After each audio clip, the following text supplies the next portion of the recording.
Saludo! Katapangan!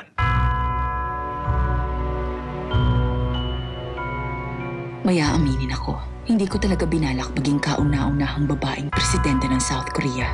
Ang gusto ko lang, katarungan para sa aking asawa. Sa magulong mundo ng politika, dalawang puso ang magtatanim ng pighati. Tatay, anong dapat gawin para matalo ko ang congressman? Maging abogado ka at magtrabaho sa prosecutor's office.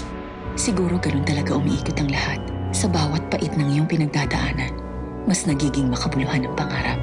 Mr. President, ano pong tingin niyo kung gawin nating kandidato si Miss Maureen? Hatid ng Heart of Asia sa Philippine Primetime. Ang babaeng bibigyan ng pambihirang tungkulin. Sa bansang to, mahirap magpalaki ng anak ang isang inang tulad ko.